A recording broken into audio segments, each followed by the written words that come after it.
Good afternoon, everyone. Welcome to LittleAfrica BronxNews. My name is Mona Davids. I am the founder and publisher of LittleAfrica BronxNews. As part of our civic engagement initiatives, LittleAfrica BronxNews launched Meet the Candidate video interview series, where we are interviewing candidates running for citywide office, mayor, comptroller, public advocate, as well as city council candidates running in local Bronx races. Today, I'm honored to interview Mr. Art Chang, who is running for mayor of New York City. Mr. Chang, thank you so very much for joining us today at LittleAfrica BronxNews and engaging our African immigrant community and our African diaspora community. Welcome, sir, and please tell us about yourself. Thank you. It's really an honor to be here. And Mona, so nice to see you. And thanks to LittleAfrica BronxNews for hosting this. And I wanted to just have a special shout out to my friends Musa and AJ, who are from Africa, from the African diaspora, who live in the Bronx. So hello. So I, like so many of you, I am the child of immigrants. My parents came to the United States in the 1950s from Korea to study. And they met here. I was born in Jim Crow Atlanta in 1963, at a time when actually Asian immigration was illegal. It was curtailed by the Chinese Exclusion Act of 1888, and the borders weren't opened until 1965. I grew up in Akron, Ohio, in an all-white school district. I know what it's like to face racism on the street and domestic violence in my house. I know what it's like to walk down the street and be afraid for my own safety, but also to come home and be afraid for my mother's safety. I also know what it's like to be afraid of the police, but also need their help. I learned a lot of things from that period. I had the three things that I really took away from my childhood was that my equality was based on the equality for Black Americans.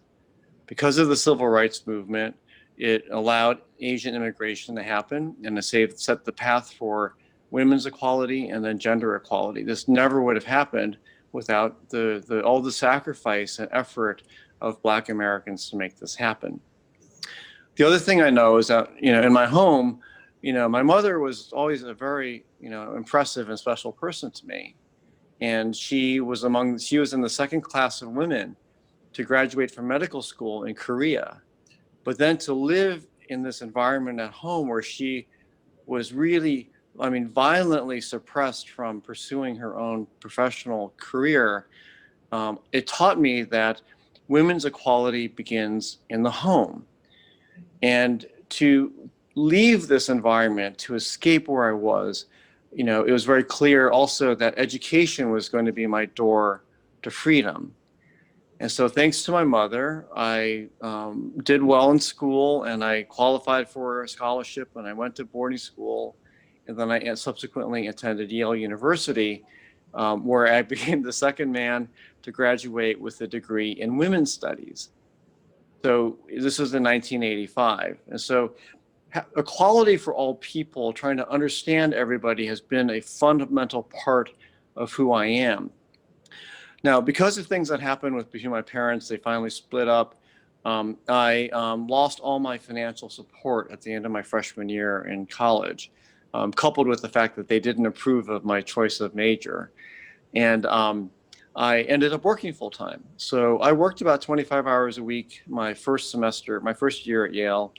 And then the following 3 years, I worked 40 to 60 hours a week in 2 jobs and went to school full time. I talked my way into a restaurant, started working in the back of the house in the kitchen, and then got promoted gradually up to become a waiter and a bartender.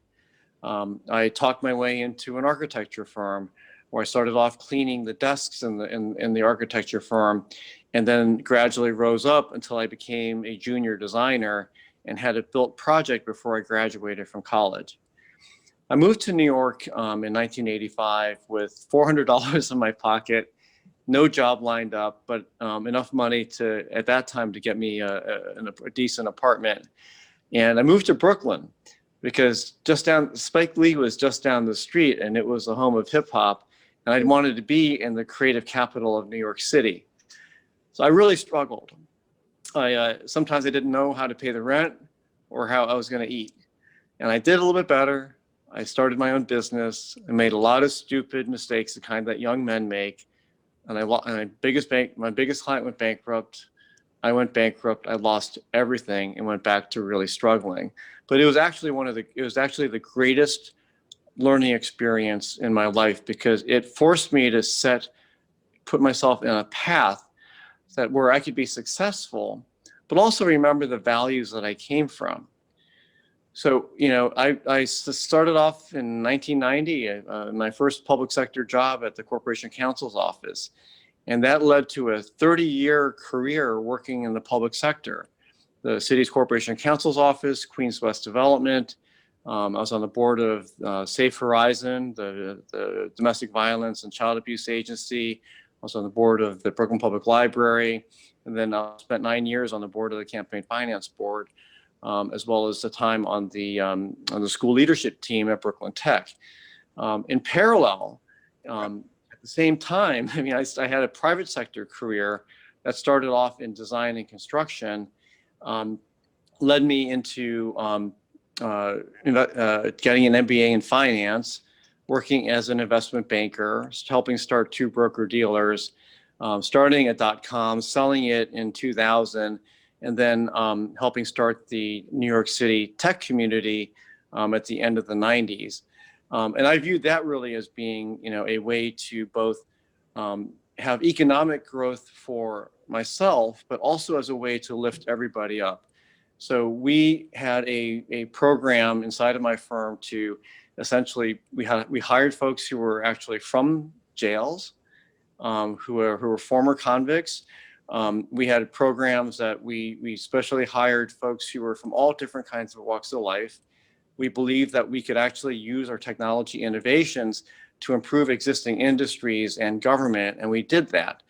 So what I'd like to say about my career, again, is I'm so lucky to have it, is that from Queens West, I learned how to build the city from the sewers to the streets. I know how to install universal broadband. It was the first planned digital live-work community in the United States. And I also know how to prepare the city for the climate crises to come.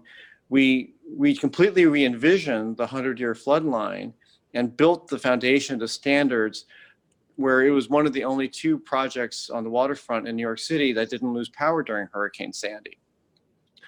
I've worked on CUNY, the Brooklyn Public Library, and Brooklyn Tech. So I know how to meet every student where they are, from LD to specialized high schools and beyond. And I learned how to integrate and coordinate vital human services at Safe Horizon and Case Commons. We ended up creating the first web-based collaboration platform for government child welfare, which is now the system of record in the state of Indiana. And then I was also the co-creator of NYC Votes. So I know how to strengthen our democracy, but I know how to use technology specifically to be able to deliver user-friendly, data-driven, transparent, and accountable services for New Yorkers. That's quite impressive. Both your personal lived experiences as well as your professional experiences here, both in the private and in the public sector in New York City. And then, as a parent, the big one to me is serving on your school leadership team. That's yeah, I've served on my daughter's SLT in the past, actually both for my daughter and my son when school, and that's Thank you for your service. Thank you. I call it the black hole. But Mr. Chang, with everything going on right now and with this COVID-19 pandemic, as mayor on day 1 in a Mayor Chang administration, what is your COVID-19 recovery plan for New York City? What is, say, your first three priorities for New York City, for our families, as well as our small businesses? That's a great question, and I'm excited to answer it. But let me actually start by saying what my view is of the future of New York. In the near term, everybody is talking as if COVID is going to magically disappear. Even if we have vaccinations, and the way we're going, it's not clear that we're going to be fully vaccinated before the end of the year. But let's say in some magical world that happens, that the virus is still going to be among us. People are still going to be traveling. We're going to have to be having masks on, keeping social distance, living differently than we did before COVID. It's going to change everything. It's going to delay our economic recovery because so many of the industries that we rely on, like tourism and hospitality and services, are not going to come back as robustly and as quickly as we would like them to be. So with that in mind, it's also, and the other thing I want to say, and I'm sorry is that so many of these problems are interconnected, right? What COVID has done is it's exposed the fact that we have so many people who are living in unhealthy conditions, who are therefore more susceptible to having a very bad experience with the virus. We also have seen the unpreparedness of our healthcare system to deal with pandemic, even though theoretically they were supposed to have been doing this for decades. We also see how the loss of jobs has translated into housing insecurity and food insecurity, increased stress levels among everybody, and we know that cycles back into poorer health outcomes. All of these things are interconnected. So when we talk about growth, can we talk about growth without solving COVID, the housing issues, hunger, and education? And I don't think so, because nobody who's going to grow their business is going to want to figure out how to do that if we still have people who are homeless and living on the street, if the streets don't feel safe, if people aren't coming back to the city. So the first thing I would do is actually think about changing the city's government structure. We have to think about all these interconnected things in a truly interconnected way. So we need to have deputy mayors who are in charge of things that are directly connected with each other. We need to have a city that is founded on data that we provide to residents of our city so they can see what's actually happening. And then that leads to transparency, which then can lead to accountability. I can tell you that as mayor, I'm going to make mistakes, but you had better be able to see those mistakes in the full light of day, because otherwise, how are you going to trust me as mayor? So with COVID, we got to address the vaccinations. We got to figure out how to solve this problem. We got to keep small businesses and residents in their stores and in their houses. We have to end this eviction crisis. And I think we have a way to do that through thinking about mortgages and thinking about through the role as the city and property taxes. We have to keep small businesses in their stores and make it easier for them to survive, align what we do to help support them. Education is a big problem. We already had big issues. We had 28% of the students who had an IEP in the schools, but that's actually probably an undercount. We also have right now over 30,000 students who are homeless without access to Wi-Fi, over 10,000 students who are in juvenile detention without access to Wi-Fi or devices. This is a huge crisis in education before COVID. And now with COVID and remote learning, and we see the difficulties that all parents and all kids are experiencing, this is an absolute problem. And we are right now talking as if the students are supposed to catch up. Why should the students catch up? Did they do anything wrong? Did their parents do anything wrong? Why doesn't the system flex to adapt to them?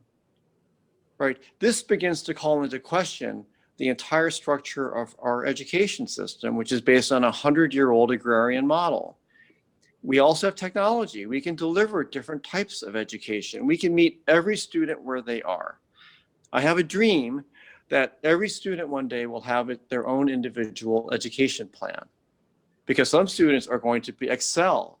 Why can't they go straight from high school classes into college classes? Why don't we combine it with workforce development? There's so many things that can be done. And then finally, I want to say that you look at the number one population that's been hurt in this pandemic, it's women, right? Nationally, over 800,000 women have lost their jobs, have left the workforce because of this pandemic, forced to choose between their children or their jobs. Yes. In December alone, 144,000 jobs were lost in this country. Guess what? 100% of them were women. So we have had this women's rights, women's equality, all these advances in women's economic ability, but we threaten those advances with what's going on right now. So how do we catch women up? How do we level the playing field for children and families? How do we put them in this situation so that when the economy comes back, they're in a position to benefit from that? So I'm proposing universal childcare from ages 1 to 4, 8 a.m. to 6 p.m., because then we can employ all these women. Right? We can have community-based organizations that fulfill this. They can be the location where we deliver things like prenatal and postnatal education, nutritional information, provide food, provide diapers, provide relief to those families, and help put every child on the same level playing field, right, from infancy, so that when they go into the education system, whatever that looks like at that point, and then they will be the most prepared to succeed at that, instead of this highly segregated system that we have today. No, I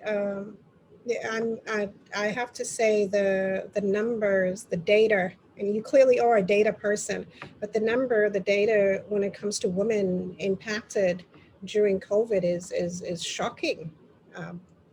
I didn't know that.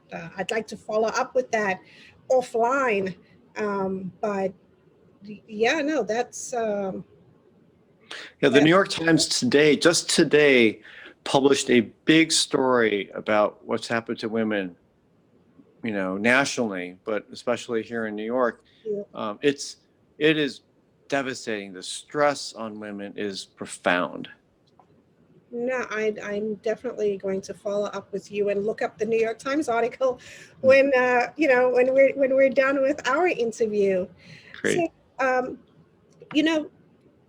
as mayor and of the city of New York, and speaking about education, our next mayor is most likely going to be there for 10 years because it's a census year. So it's 2 years. And then, of course, a 4-year term, and then another 4-year term if they run for re-election. So we're looking at 10 years. Whoever comes in. I think it's 8 years for sure. But it's because this is a census year, every 10 years with the census, and they redraw the lines. So in 2 years' time, you run again, and then in 4 years' time, you run again. At least that's my understanding. I may be wrong, but that's my understanding of it. But as mayor, one of the agencies, the city agencies that is the most troublesome to many New Yorkers, many families, many parents is the Department of Education. When it comes to mayoral control of New York City schools, I have a couple of questions. Question number one is, do you support mayoral control of New York City schools? Will you seek to have it renewed as mayor? And then my second question to you regarding the Department of Education is this. How are you going to hold the Department of Education that has over a $30 billion budget with a B, $30 billion budget. How are you going to hold them accountable for the educational outcomes of our children when we have a supermajority of Black and Hispanic children who do not read, write, and do math at grade level, and where every year in May and June, we also hear stories from high school seniors saying, why am I graduating? I can't read or write. So we're graduating students who are illiterate and innumerate, you know, with our low graduation rates. So Mr. Chang, under mayoral control, the buck will stop with you as mayor. Do you seek to renew it? And then when it comes to the Department of Education, how are you going to hold them accountable for the educational outcomes of our children? Because nobody has. I welcome that question. It's one of my passions, talking about this. I would seek to renew mayoral control. But the way it works right now, and we're seeing the evidence of this from the de Blasio administration, is that putting all the control in a single person has no checks and balances. In the same way that putting all the disciplinary control for the NYPD in the hands of the commissioner is too much responsibility. There have to be some checks and balances. I don't really know what they are. There are some ideas there. I think the mayor should have the first and the last say, but there has to be a mechanism for input in full public so that if the mayor doesn't go by the recommendations of whatever advisory board or commission is set up, then it's clear to the public that the mayor is acting on his or her own. Mm-hmm. And if that's the case, the mayor can take that bet and choose to go on their own. But I think that, you know, having those checks and balances is extraordinarily important in our democracy. Now, as to school, we know so many things. We just talked about the IEPs. We talked about the students with learning differences, with interruptions in their education due to housing and illness, their own illness, their family members' illness. Yes. I mean, if you've had anyone injured or die, as you know, while you were, you know, as a child, you would know that, you know, it impacts how you can perform. Mm-hmm. And, you know, the inequities that we have in our system require the system to adjust more than require the children to adjust, because we're not talking just about the children, we're talking about families. Mm-hmm. A child has a much harder time succeeding if the child doesn't come from a healthy family inside of a healthy community. And if you don't have those things, you are already, you know, behind. Yes. Even before you get to school, and we know that. So why don't we do something about that, right? The education is a symptom of all the other things that are going on. So we have to think about education as actually meeting the students where they are. Yes, and then we have to think about what it means to be successful. What does it mean to be successful for a student when they graduate from our system? You know, I ask myself that question all the time because I have two sons, right, 17 and 20. And I ask, well, what do I want as a parent for them to be successful? Mm-hmm. And, you know, I have a very simple answer. I want them to have confidence. I want them to be able to learn independently. I want them to be self-actualizing. When they go out in the world and they make a mistake, I don't want them to overpunish themselves. I want them to be able to forge on and have grit and determination. And I think that will be successful because they will be able to make their way through life, through all the changes that technology and the economy will throw at them. And they're lucky because they have, you know, a supportive family and community around them. Now, how do we provide that for every student? You know, there are some very, very interesting ideas out there, right? The Biden administration is making a proposal to provide cash subsidies to the lowest income families. This would have a huge impact on children. There's another proposal I read the other day of providing a cash subsidy for students who are aging out of the foster care system. so that from the time they're 18 until they are 24, that they get a monthly cash subsidy. I mean, so many of us parents who are, have the ability are subsidizing our own students in life, but there's nobody to support those students. So I think about this, going back to the idea of support and nurturing and caring about everybody from our community. Now, every student should graduate from high school knowing how to have numerical and verbal literacy. There is no question. But is that age 18? For some students, that might be 16. For other students, that might be 26. But the system doesn't support a variety of different developmental pathways. But why shouldn't it? For students who really excel, right now we talk about all this focus on Shazat and the specialized high schools, right? We are artificially constraining this definition of great schools and shutting out all these other students who are probably well qualified to go there. Why is that necessary? If a student has the ability to take a college level course in high school, we have CUNY right here. Why don't they take a course right at CUNY and get college credit?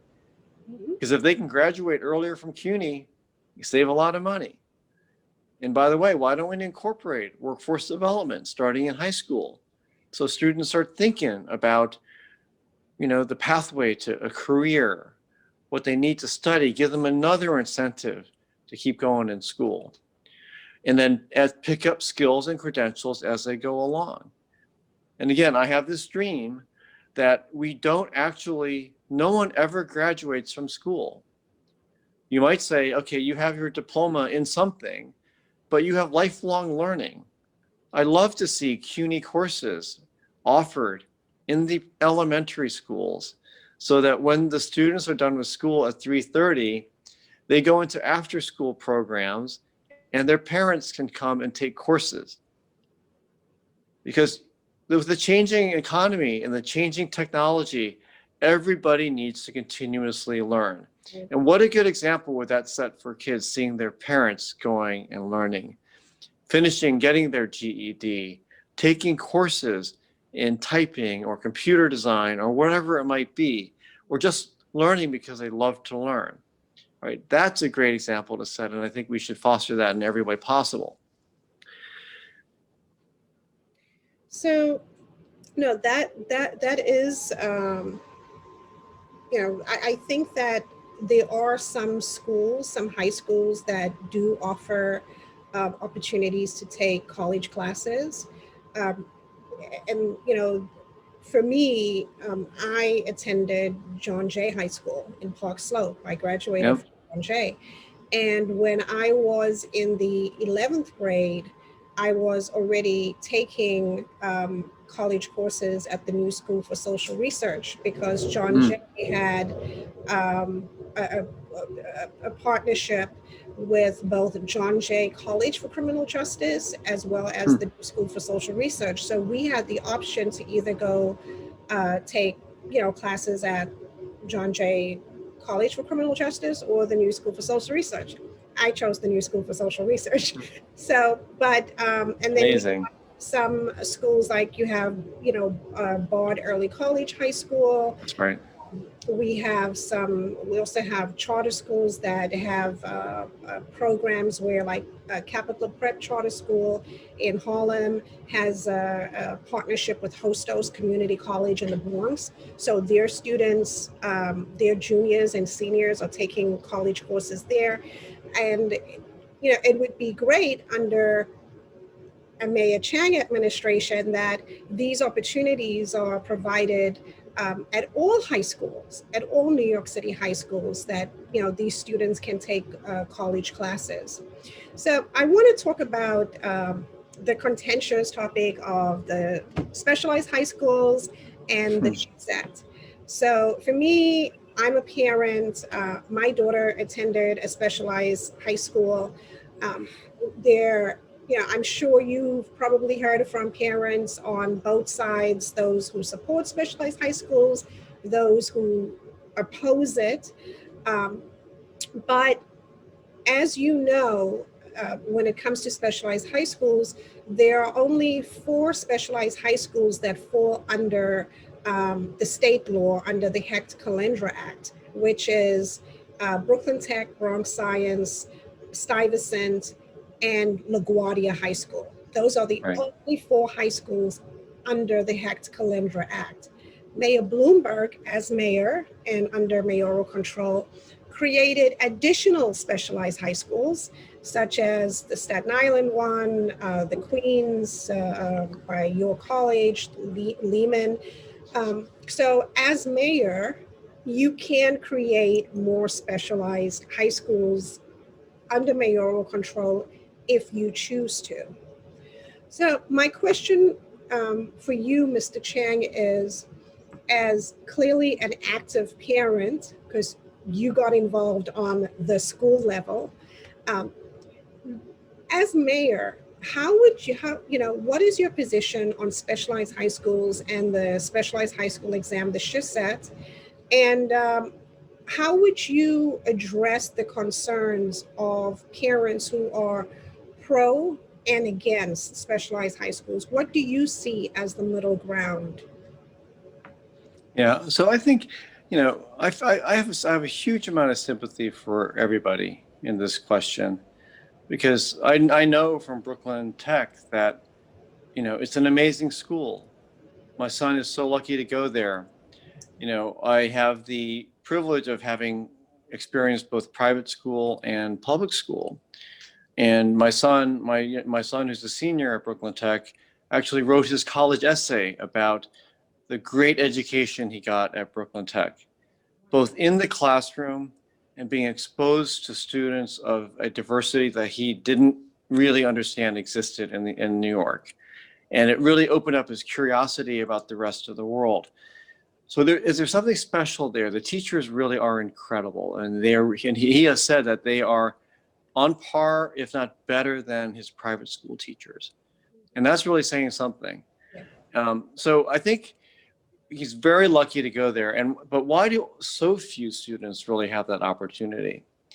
And we have a knee-jerk reaction that says, well, we could actually increase the number of specialized high schools, and there have been some proposals for that. And I'm not completely opposed to it, but I look at it also just from the position of, can we have a more seamless integration between CUNY and the public school system, so that every student who is exceptional in some way has the ability to access that college experience earlier on. The private schools are all moving in this very interesting directions. Most private schools they don't do AP courses anymore. Oh.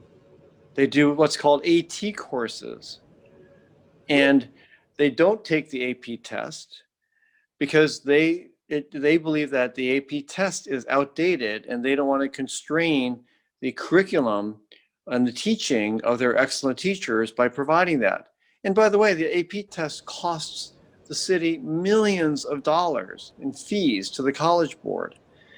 And we know colleges are already changing their admissions requirement. I've been an interviewer for Yale for 25 years, and I have helped other students go through the college admissions process. I have a very good awareness of how things are changing. The subject matter tests, almost no school is counting those anymore. The private colleges are on the path toward not accepting AP as credit. That actually other schools are now, the SAT is test optional in so many schools. The COVID has actually increased the number of schools who are test optional tremendously. Yes. I wouldn't be surprised if in 10 years from now, SAT is not required at all. So we look at the future and the trends of where things are going, and we have to ask ourselves, do we really want to impose high stakes testing on our students today? Is it the only way to be able to differentiate between a student of one kind and another? It is a one size fits all. And you hear me say this a lot. We have all of these blunt force instruments of one size fits all solutions that doesn't meet each person where they are, doesn't meet each family where they are, and every community where they are. So if a student is exceptional in math, but not so much in verbal skills, why isn't that student rewarded for their skill in math? If it's the other way around, why isn't that student rewarded for their verbal skills? Why aren't there schools or a path to college that emphasizes their strengths instead of punishing, leaving students feeling like they're punished for the things that they may not be as good at? Yeah. I mean, you look at people like Albert Einstein, who, his family and his teachers thought he was an idiot until he was 8. And then he actually struggled in school until he was in his 20s. We know that for boys especially, brain development doesn't actually happen, it doesn't stop until 28, and for some boys it never stops. So why is school set up to be this rigid factory where they end at 18 and they're supposed to be even across the board? It doesn't make any sense, because all the science and all the data and everything we know doesn't support that model anymore. So I think we're not going to get there overnight, but how do we actually begin to insert experiments that start to loosen up this very rigid educational system we have? And I'm going to put Shazad right back at it. Mm-hmm. I am very happy that the PEP canceled the G&T test this year. Yeah. And it's not because I'm against some way of differentiating students who are actually really, really good. But I think teachers kind of know if the students are really talented. And why is it, by the way, at age 4? Right?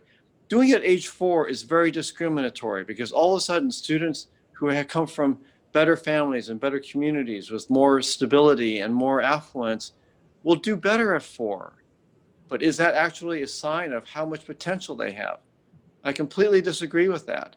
So we need to figure out an alternative way to do that. And I think that begins with a partnership between teachers, families, and students, that we all work together as students progress to actually be able to meet each student where they are. Just a final education-related question. What is your position on an extended school day and an extended school year? Totally for it. But if it's all academics, I'm totally against it, unless the students want it. In fact, these school days, especially when you get into high school, like my son at Brooklyn Tech, some days he would show up at 8:30 and he would go to school straight through till 3:30 without a break on some days, not even a lunch period. And then he'd have a half hour, an hour before he went and practiced. And he was on the basketball team, co-captain of his basketball team. And he'd show up there and he'd be exhausted. A lot of private schools are, again, moving away from back-to-back classes. They're mixing up 40-minute classes and 80-minute classes. They're inserting free time between classes so students' brains can expand and relax. They're trying to cluster alternative, programming and non-core curriculum, things like the arts, on specific days, and then have partnerships with the university system, as we discussed. But I want to go back to this one piece of it, which is really the arts and the arts education. Right now, we have an insufficient arts program in our city schools. That the arts are so important because they're an outlet as well as a means for learning other things. Did you take music when you were in school, or art? No, actually, I did not.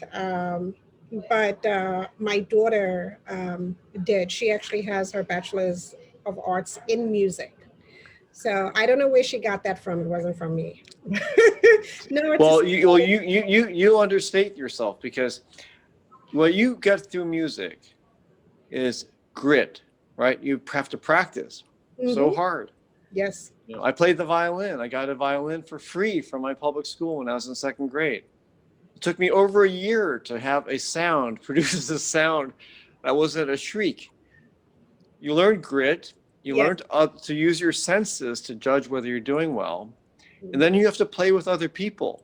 It's that partnership and the teamwork, the listening for nonverbal cues, right? The interpretation of a different form of writing so that you can understand it and reinterpret it. There are so many skills. And then for students who may not be academically oriented, this is another reason to go to school. So after school, music, sports, weekends, music, sports. Why are we filling every minute with homework? Yeah. Summers, music, sports. We can take these requirements and expand them to provide more room for things that are really important for human development. And we've known for a long time that there are multiple modes of intelligence. So why are we only focusing on reading, writing, and arithmetic? There's quantitative, there's an analytical, there's interpretive, right? There's musical, there's artistic, there's visual. So we have so much we can do with students to help grow them. And as we know, I think I want to thank you for having so many questions on education, because the future of our city is based on our education system. If we want to have a great economy, create great opportunities for students, it's because they've come through our system knowing what they need to know to be successful in life. Not successful in academics necessarily, but to be successful in life. And it's this life success is what I'm focusing on as a byproduct of our education. No, I think that a lot of parents would agree with you, and we know our children, and we can, you have two sons, and you can see, completely different, learn differently. They have their own different subjects that they love, and we more parents and the Department of Education and just the school system, the education system in general, needs to embrace the different ways of learning, differentiated learning. Really, we need more of that practice in the school system. And that voice for parents is super important. I can tell you that on the SLT at Brooklyn Tech, one of the decisions that we had to make was the C30 for the principal. Yes, I've sat in those too. And we opposed the C30 process in our school. I wrote an op-ed in the Daily News about it, that it was a corrupted process designed to pick the person that the management and the DOE wanted, not the person who was the most qualified to lead the school.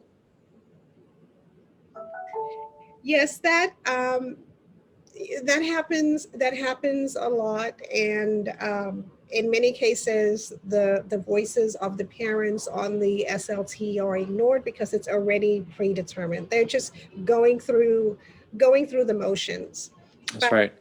Just as how it is with the SLT, people say that also about the panel for educational policy.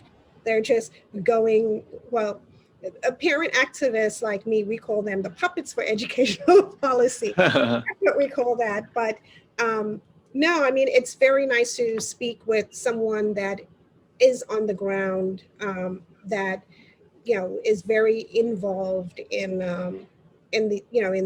education, that serves on whether it's a PTA, a school leadership team, a Title I PAC, but parents who are there and trying to do the work to help all students. So thank you for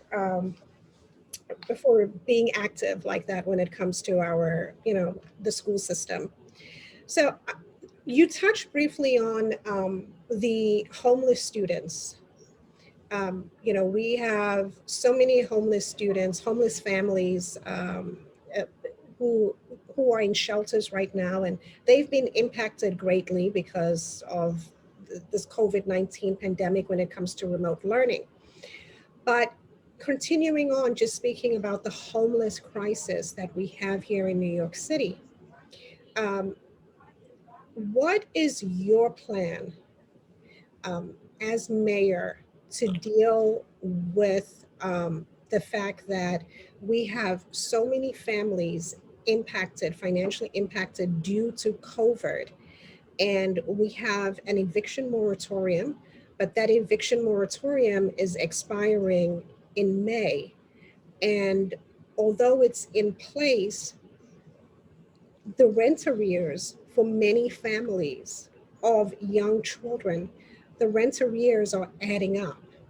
So, what is your advice for the mayor and for the governor to help families come May and the eviction moratorium expires? And then in a Mayor Chang administration, how do you plan on helping, helping families find real affordable housing? So let's talk about the overall problem. Right, as I mentioned before, the city's population has grown by over 1 million people in the past 20 years, but we haven't built the housing for them.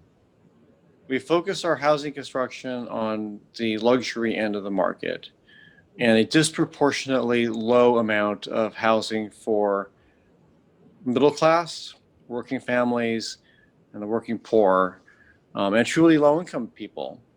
The Yes. median income in the city for a household is $69,000, right? When you look at what you're able to afford with that, it is not a lot. And yet half of our population gets by with that. And I would say that even folks, making up into the over $100,000 are still struggling. Mhm. And with COVID, we see people struggling at much higher income levels, Yes. for all kinds of reasons. So we have this situation that is a structural crisis that has come about because of underinvestment in critical areas. And let me just size up the size of the problem, because it is a mountain. We got 640,000 people living in NYCHA housing that is substandard, by and large, and that was built for 420,000 people, because people are doubling up because of the lack of low-income housing. Yes. And then we got another set of people, another 100,000 people who are homeless. And the majority of them are families. Mhm. 30,000 of them are children who should be in school. And then we have 200,000 eviction cases pending in court, which is roughly the equivalent of the population of Boston.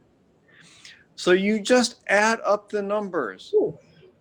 You're looking at, let's say, 640 plus 760, that's 1.4 million people. Then you got 100,000 people. You got the size of the low income need, including repairing NYCHA, is 1.5 million people. That's an enormous burden. And when we talk about deferred maintenance, I talk about deferred investment, and that's what it's all about. So, as I mentioned before, the first thing we have to do is we have to stop this problem from getting worse. We got to keep people in their homes. We got to keep small businesses in their stores. We got to keep small homeowners who are struggling to also stay in their homes. And then we can slow down or stop the increase in homelessness. And then we can start to kind of figure out how we rebuild from there. So you hit a fundamental nail on the head. And at the end of May, the eviction moratorium ends. Luckily, the legislature recognized that this eviction issue is not just a problem for tenants, it's a problem for small businesses and for landlords, right? So they extended the eviction moratorium to small businesses, and they provided a foreclosure moratorium for landlords. Mm-hmm. So for landlords who have a mortgage, I have a plan that we provide extensions to those mortgages by up to 2 years. And we create a payment-free period that is equal to the length of the extension. So if we extend by 2 years, we provide a payment-free period of 2 years. And that can be used to then pass on to the tenants. Yeah. It's the only way to wipe out the accrued debt for tenants that I can see. I know of. There are some creative uses of that because there are many other places that actually have, there's many small landlords who don't have a mortgage, or there are built landlords who have a smaller mortgage, a 20% mortgage or a 40% mortgage. Yep. And we have to figure out how to work with those. I think there's a way to use my proposed solution to address that problem as well. There are also about 950,000 rent stabilized units in the city. And we now have to figure out how we get those cleaned up and working. We got to figure out how to get NYCHA cleaned up and working. So what I'm proposing in my plan is that we actually have the largest low-income housing construction program since NYCHA was created. And we use all the city's powers and all the intelligence and creativity in our finance sector or in our real estate sector to help us figure out how to do that. And then people who live in NYCHA housing should have the first shot at moving into new buildings so that they can enjoy the benefits. And it also allows a much more efficient remodeling and renovation of those NYCHA buildings. And then, by the way, we can't forget that when we talk about students who are struggling in education and their families who are struggling, communities who are struggling, how many of these communities don't have a grocery store? Yes. Or a school in walking distance, or childcare, or a medical facility within walking distance? We need to think about these as not warehouses for people, but also as communities that can support people who live there in a complete fashion. So you touched on NYCHA, and I want to follow up with the NYCHA related question. So we all know the city's worst landlord, New York City's worst landlord, is NYCHA. That's right. And we all hear the horror stories year after year after year after year. Nothing, it doesn't change. Dilapidated apartments, mold, mildew, broken elevators, you name it. And every week there's a news story about a different NYCHA complex. This week it's a NYCHA complex for senior citizens in the Bronx, in the North Bronx, yep. West Bronx. No heat, no hot water. A few weeks ago, there was another story about another senior citizen in a NYCHA complex where she and her family made over 17 calls about the elevator not working.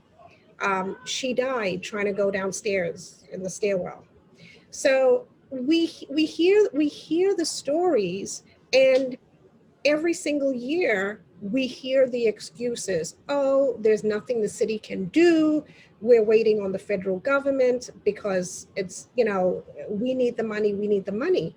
But Mr. Chang, these senior citizens, our most vulnerable populations, and our families who live in NYCHA, they live in the New York City Housing Authority. So, this habit of the city, of the mayor, of our local elected officials absolving themselves of any responsibility for what's happening when a family doesn't have heat in the dead of winter is completely unacceptable. So my question to you, as mayor, what are you going to do differently to help NYCHA families dealing with this every single day, every single year? Well, as history has shown, there are no short-term fixes, right? I wish I could wave a magic wand and say, magically, this is going to happen. I wish that I could take my construction skills and go over there and work on it myself. But I can't fix all that housing on my own. And what I can do is I can make all that data transparent to everybody, that we all know it's a failure, but we actually don't have the numbers to show it, right? If we knew, how many repairs, how many apartments are there? How many of them have mold? How many of them have mold, right? How many of them have non-working heat? Don't they have the data? Is there not? So I'm going to ask you to go try to find it. In real time. I'm not talking about 3 months ago. I'm talking about in real time. I want to know in real time how many apartments still have lead paint and are not taken care of. I want to know how many elevators aren't working in real time. I want to put all that stuff in the public view because somebody is responsible for that. The city employs a lot of people to work on NYCHA housing. The only way that we're going to actually move things is putting the stuff and making it visible and then sitting everybody down and say, what are we going to do about it? There have been a few minor improvements, but they have not gone far enough. Like we need, like you order a package from Amazon. You know when they ship it. Yes. You know when it's expected to arrive. It doesn't ever arrive on that date. They tell you a different date. They give you a tracking number. Yes. If it's been delivered, they tell you it's been delivered. If it's missing, you have a way to report it and they make good on it. And then they follow up. Did you like it? Rate it. Would you like to buy another one of those things? Well, imagine if we did that in NYCHA housing. I got a leak in my ceiling. Okay, here's your ticket number. And then you can go back and you can look at it. And then they can say, okay, well, we have someone lined up to look at that on Friday. Yeah. Right. And here's a phone number of the person who's going to look at it. And then when on the day, here's the estimated time they're going to come and look at it. And then they look at it and they say, well, here's the problem. Here's how long it's going to take to fix. And then you have at least some accountability. And even if they give you an answer you don't like, at least then you can have a protest against that answer instead of not knowing. And what happens is people complain into the void and you have no idea what happens. And that's true across the city, by the way. When there's a pothole and you call 311 and there's a pothole, do you actually know when they're going to fill it? No. You do not. Or when there's a broken street light and it feels dangerous walking down the street, do you have any idea of that? Or, you know, if you see some suspicious activity and there are no police around, do you have a way to report that and know something will happen? There is data is transparency, which leads to accountability. And I will say that until I go blue in the face, because that is true in every single thing. And the only way we're going to hold ourselves accountable is if we put that data out there in front. And I got to believe, and you have that incredulous expression on your face. I got to believe a lot of this data exists right now, but it is presented in a place where the public, pardon? We would have to foil it. And when you foil things, because whatever I know how this works. I've been part of foiling. Yes. Yeah. So yeah. You shouldn't have to foil it. You should be able to go to a place and see it.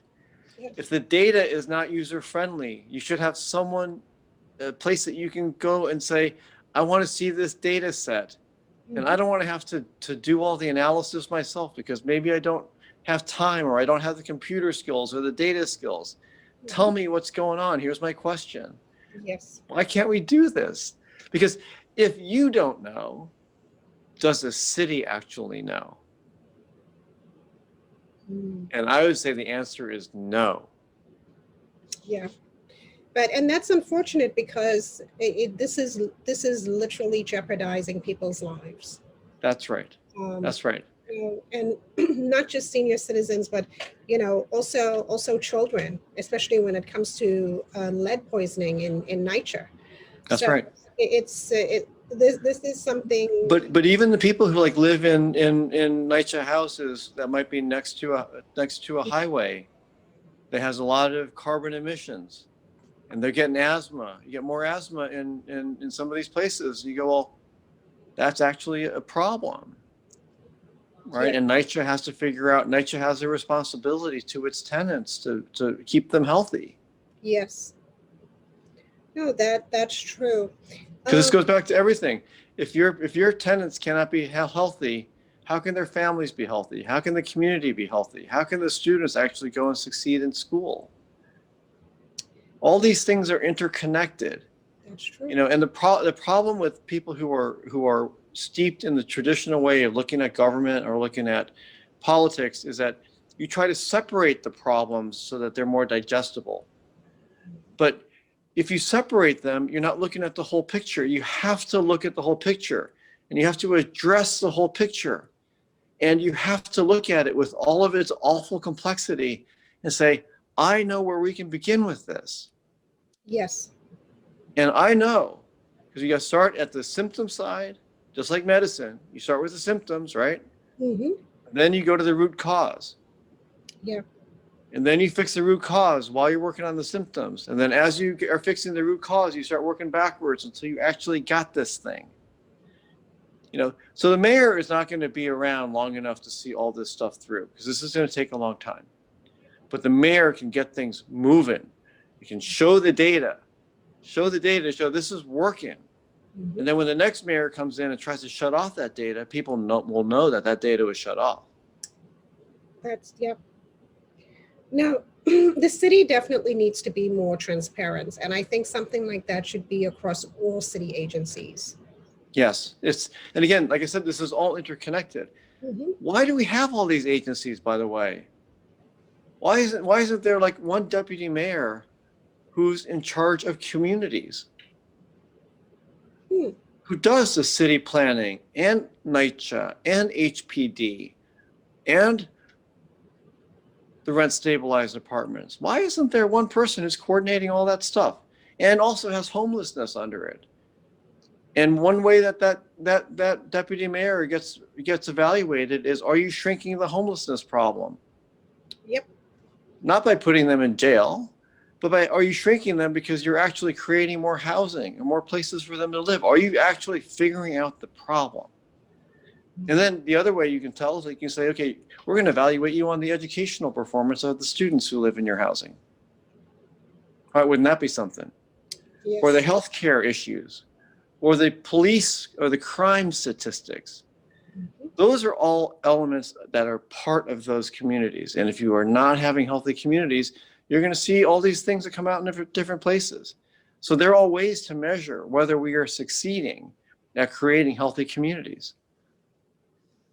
So I have one last question regarding NYCHA, and then we'll move on to another topic. But what is your position on the RAD program?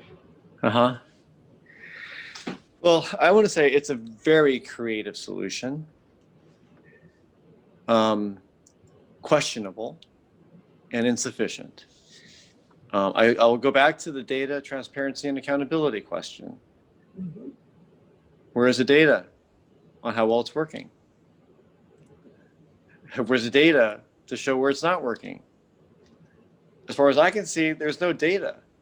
So the pro-RAD side has their set of data to show where things are working, mm-hmm.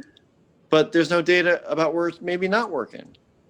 And so if people are complaining about the managers in some buildings that have been taken over by RAD, where's that data? Mm-hmm. What we've seen from this administration is they love to show good data until it turns bad, and then they shut off the data. But they never show you the bad data. Yeah.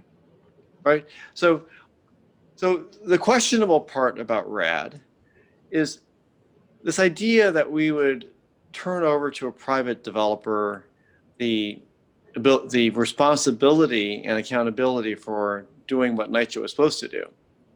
Mm-hmm.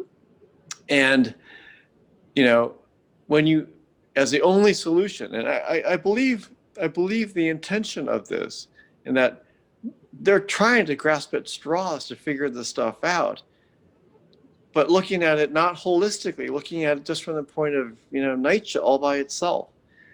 And this idea that of RAD as a solution for NYCHA, well, RAD is only going to work maybe in 15% of NYCHA. What do you do with the other 85%? So it's like putting a finger in a dike, right? It's just another finger in the dike. And in some ways, in some respects, I actually am interested to see what part of it's working, to see what we can learn from that. I'm also interested in learning what isn't working so we can learn from that too. But if it's only 15% of NYCHA, and that it's really not that important. The important part is how do we figure this overall 1.5 million people who need quality low-income housing? That's what I'm focusing on. Yeah, that is true. Something else that we really do need the data on. Yeah. So I want to talk about small businesses. You know, as we all know, small businesses drive the economy. Small businesses are the engine of the economy. Correct. And when it comes to, you know, our communities, Bronx, Brooklyn, it's small businesses that also employ our community members, the locals. And I can't speak for Brooklyn, but I can speak for the Bronx. And not too long ago, there was a New York Times article that spoke about the fact that only 2% of Bronx small businesses received any PPP funding. Yep. Or any type of additional stimulus funds to help them through this pandemic. Now, we're talking 2%. And then when you look overall at Black and brown business owners or MWBE businesses, the numbers are similar. So when I speak to other small business owners, because I'm a small business owner myself, what I hear from them is that there was no support. There was nobody they could call during the pandemic to say, you know, can you help me complete the paperwork? Can you help me submit the documents or put together, compile all these documents that's required for me to get access to these funds so that I could keep my business open. The Small Business Administration, or the city's local Small Business Services Administration, seem to have completely dropped the ball on this, at least when it comes to the Bronx. I don't know about other boroughs. It's citywide. It's citywide, even in Manhattan, even in Midtown Manhattan. So my question is this, Mr. Chang,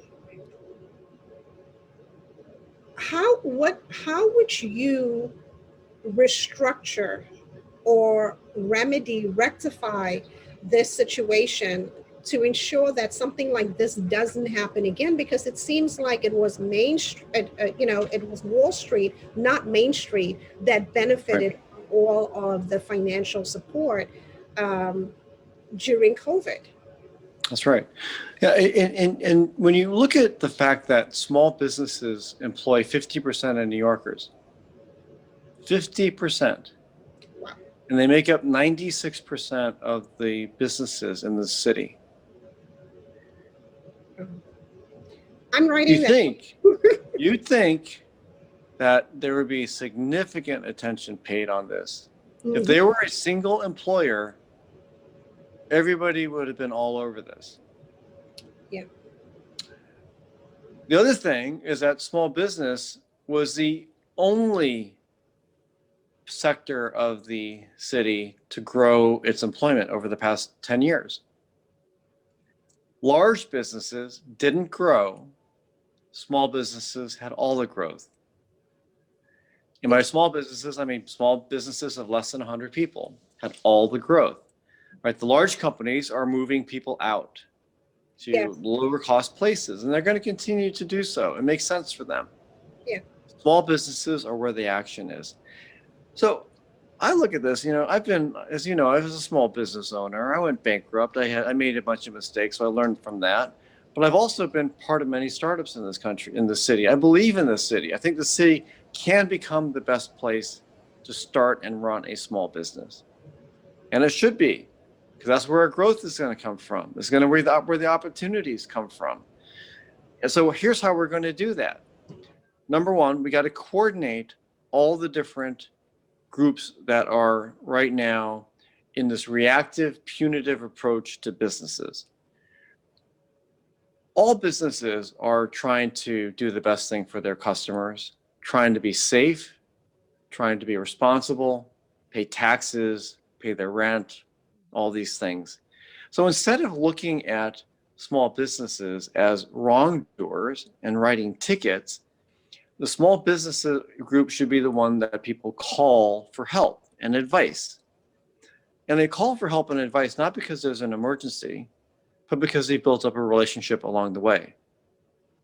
So one of the problems, as we know from small business, again, I learned from my own experience, is many small business owners start a business with a good idea, but they're unsophisticated, and we don't know all the things that we're supposed to do. Like, we don't know that you're supposed to set up a corporation or an LLC. We may not have the $2,500 it takes to, by the way, for the registration fee to file an LLC.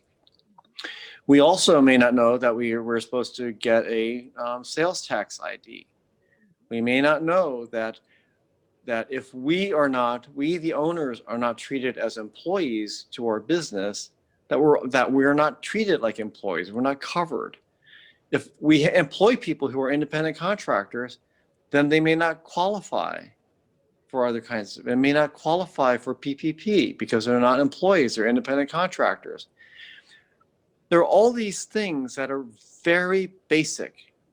And then you need to have the books and the accounts set up in the right way, which means that you need to know a little bit about the internet.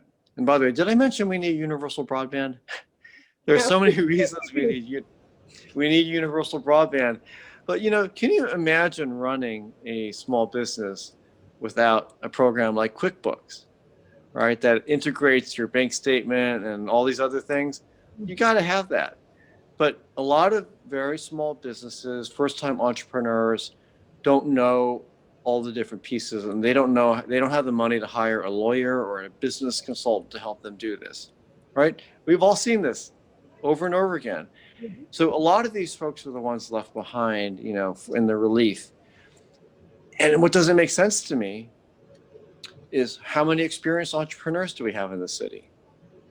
Why don't we have an innovation core of experienced entrepreneurs who give advice to smaller entrepreneurs about how to grow their businesses, how to sustain, how to prepare?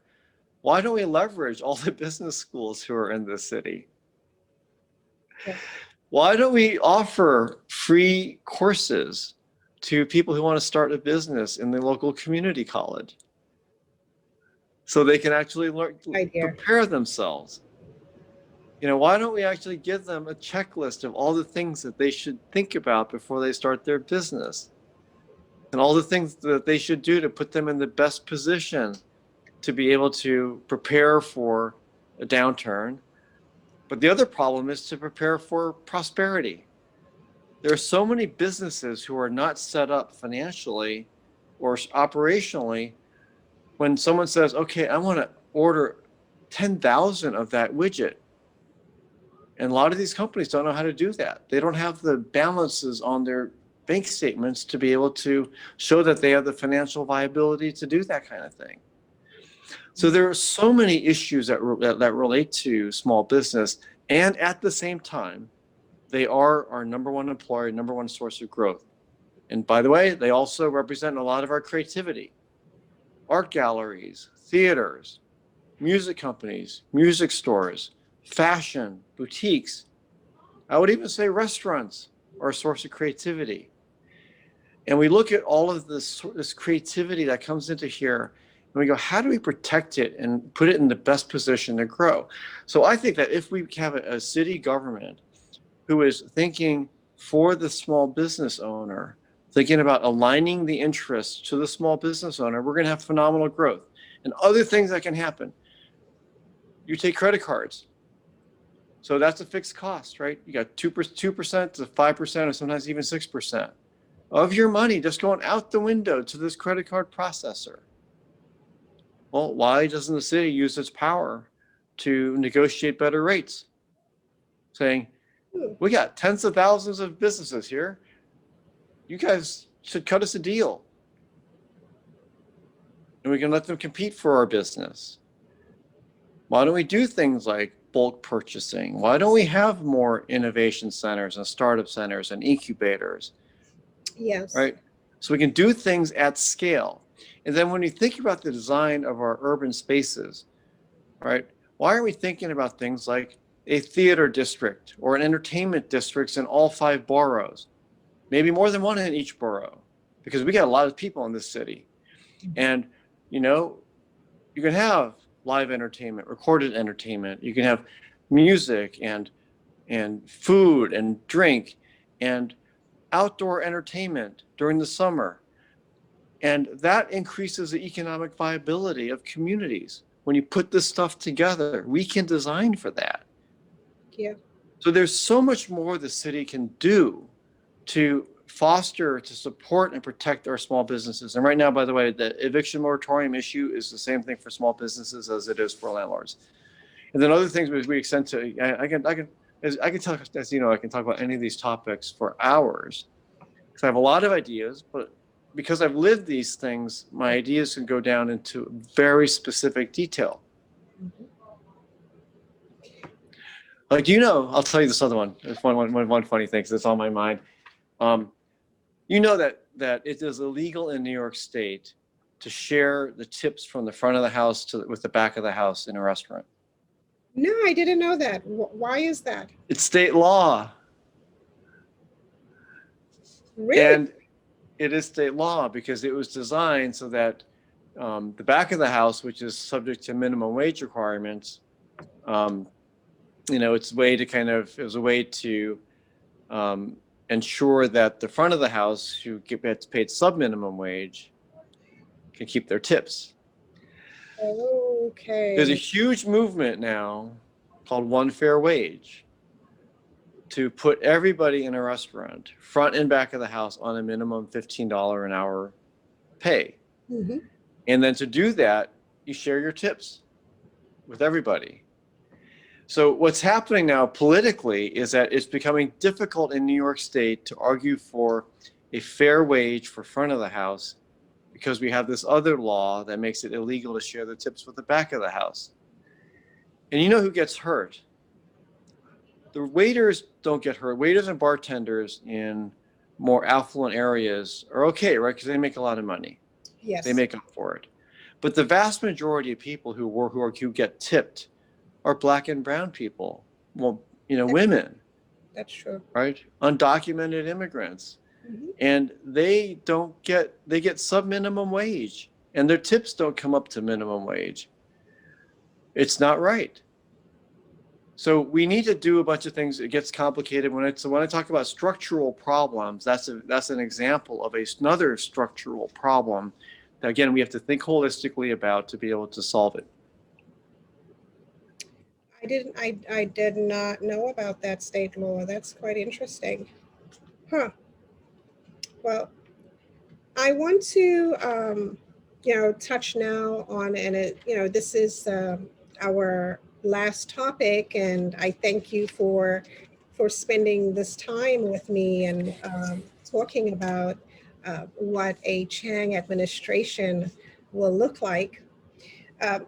So the last but not least important topic, of course, is public safety and the NYPD.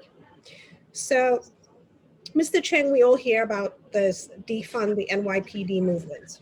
Yes. Everywhere. And I have to say, just honestly, as a mother of a 12-year-old Black young man, my concern is the increase in crime in New York City. My concern is the surge in gun violence, whether it's in Brooklyn with the 1-year-old being shot in the stomach, whether it's in the Bronx with the 4-year-old walking with her father in broad daylight and her father being shot in the head. Every single week, we are hearing these horrible, horrible stories. Our children are not even safe playing basketball. We had a high school senior last summer with his whole life ahead of him, college scholarship, everything. He's gone.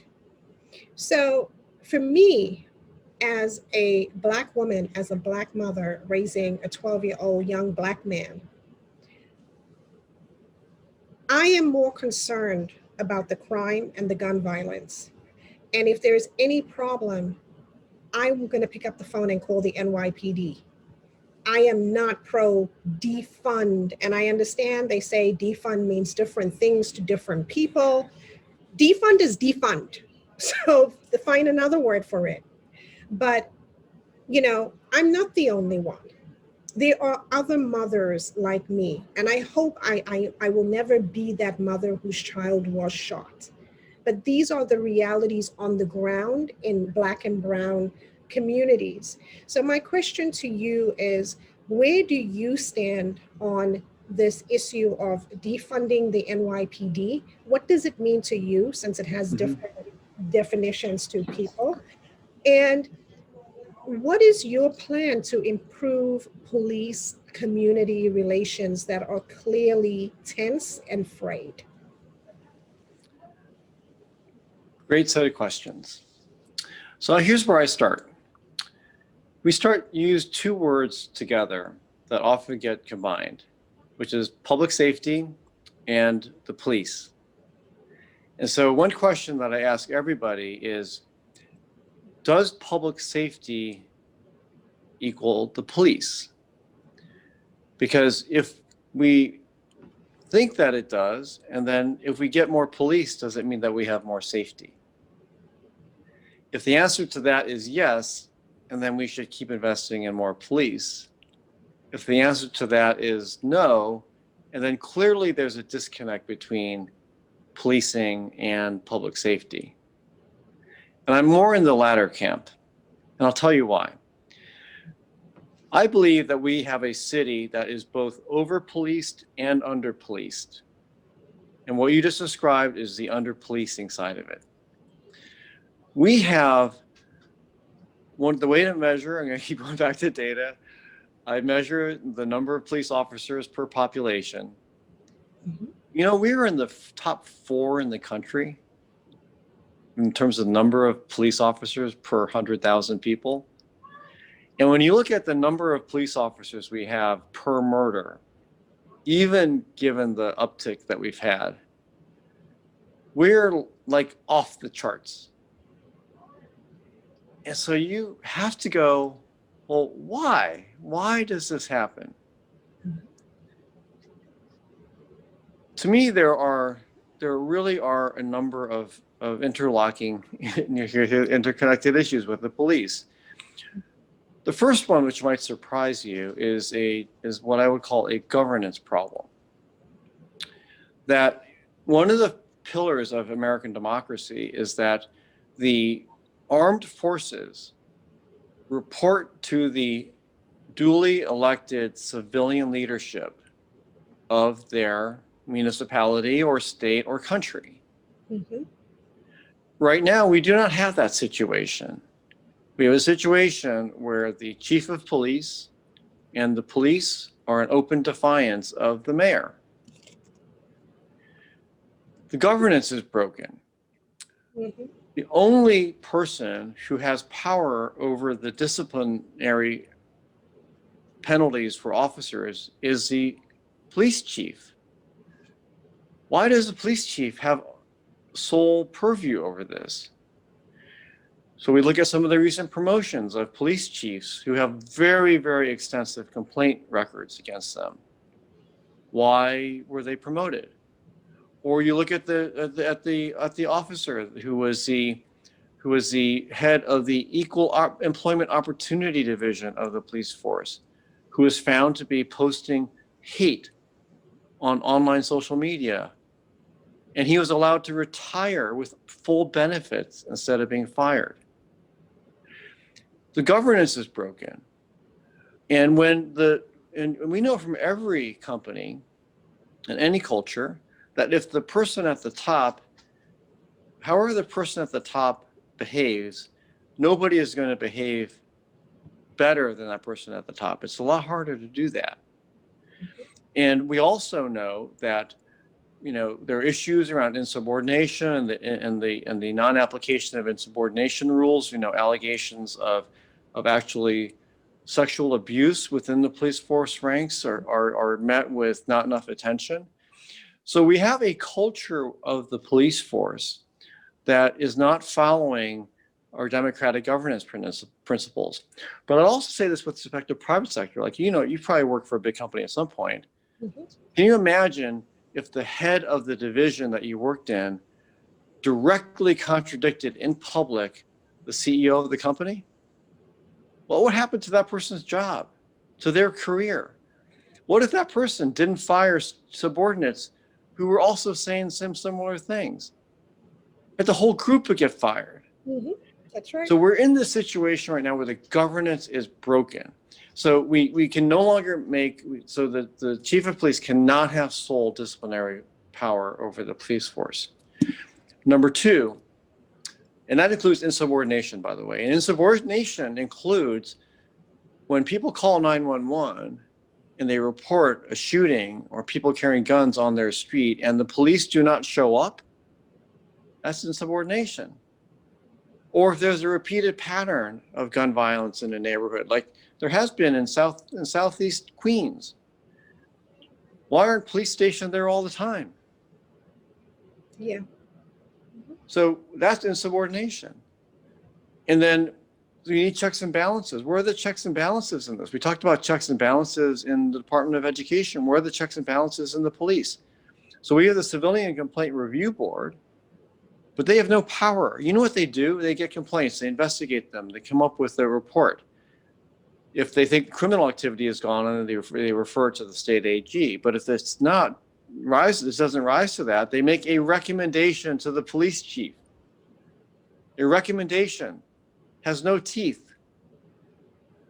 So it's up to the police chief to punish that officer. And the police chief, historically, this police chief, and police chiefs before him, by the way, have historically been unwilling to punish because of the standards for substantiation are so high. Mm-hmm. So we have a broken system where the governance isn't working, where the checks and balances don't exist. And so I would beef up the funding.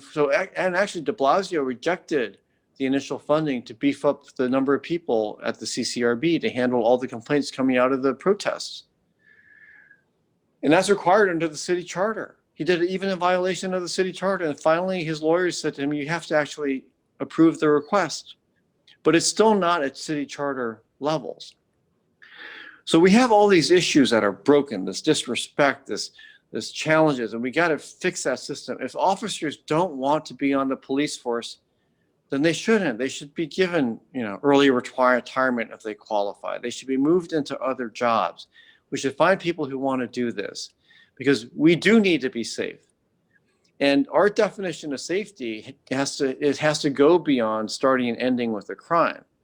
Because you got an alleged crime. Let's say you got an alleged perpetrator. Someone gets treated very roughly, even though they may be a first-time nonviolent offender.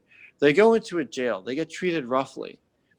Everything tells them that they are a criminal already, even though they haven't been on trial yet. Mm-hmm. And then they go into the system. How many people come out of jail better than when they went into it? And then they got to go back to their community. So are we actually making the community safer in the long run or actually making it more dangerous? Mm-hmm. So I say the community and safety starts and begins with a healthy community. And starting with a healthy community and trying to figure out how you get the things in place so that if a person makes a mistake and has to pay the price, that there is also a way for that person to come back and may deserve a place to re-enter society. 96% of all 911 calls in this country do not require an armed intervention.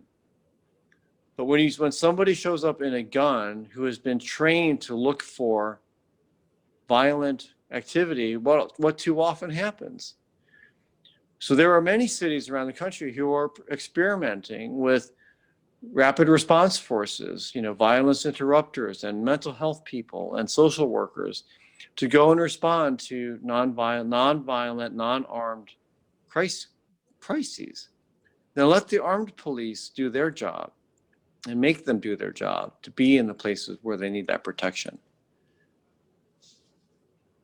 No, I mean, there's no doubt. I don't disagree with the points you've raised. And, for many people, like you said, there's over-policing and there's under-policing.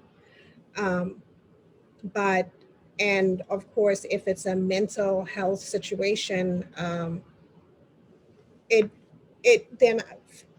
for me, the compromise would be a police officer and a social worker. Because I have friends of mine, quite a few friends who are social workers. And when they hear, a social worker responding to a 911 call for someone that's dealing with a mental issue, every one of the social workers that I know are like, it won't be me. Hell no, I'm not going to. So yep. We need to have like that balance. We can say social work. That's right. Too, but listen, also social workers are women. Don't put women in those situations where, they could get hurt. There needs to be still, even then, a police officer accompanying them as backup. Yeah, and we can try these things again. So, but we need. I'm mayor. I'm going to experiment.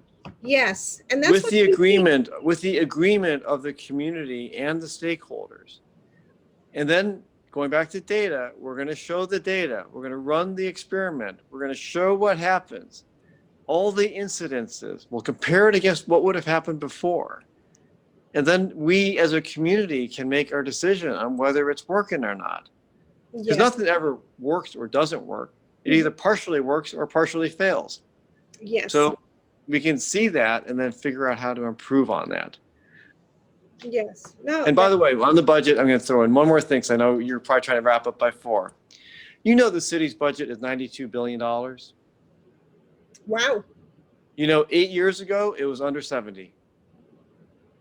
So where did the bloat come from? I have an idea, but I don't want to say it, but It's overhead in every agency. Every agency.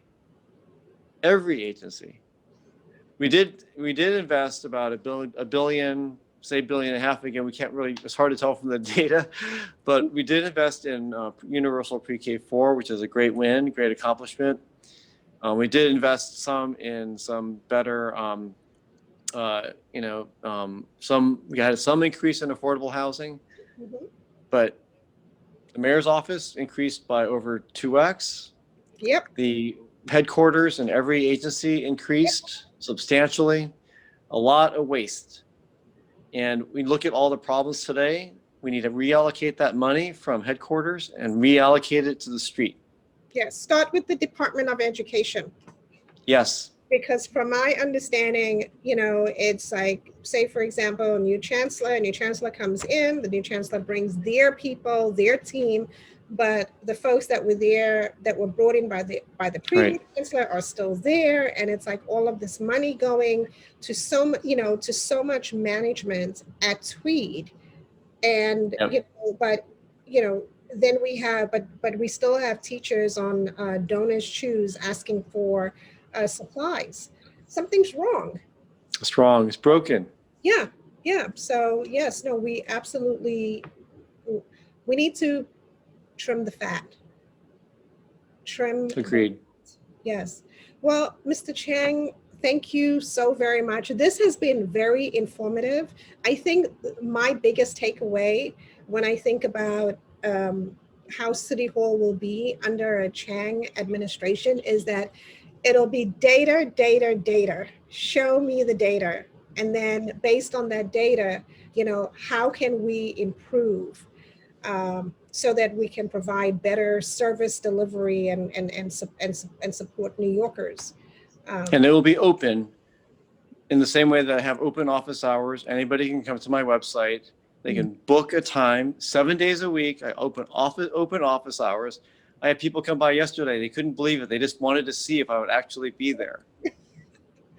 Wow. No, that's different. I don't think anybody else is doing that. That is very different. I'm the only one, but we have to have that. Yeah. every person needs to feel like they can go up to the mayor and have a real conversation. Mm-hmm.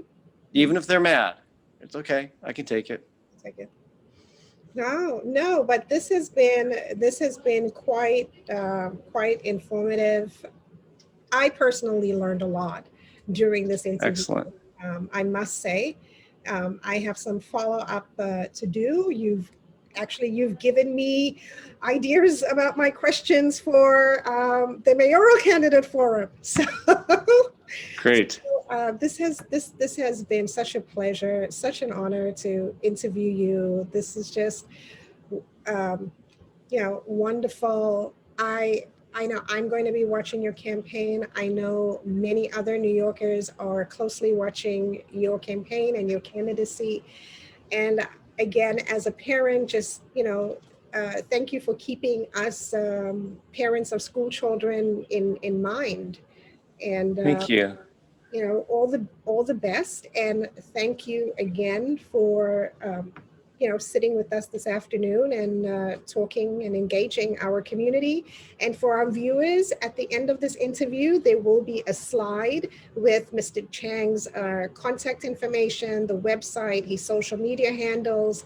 And my suggestion is go on the website and look for those open office hours and make an appointment so that you too can have this conversation with him as well. So, Mr. Chang, thank you so very much for joining us here at LittleAfrica BronxNews. And is there any closing remarks you want to leave us with? Well, I'll just say I'm an underdog campaign. I filed late. I entered the race late. It's very crowded. And so it's hard to rise up above all the noise. So thank you so much for this opportunity. We are going to be needing to raise funds so that we can make the ballot, which starts in 3 weeks. So I encourage everyone to just come to our website, chang.nyc. Okay, well, thank you so very much again, Mr. Chang, and have a great day. Thank you. You do the same. Thank you. Bye. Bye-bye.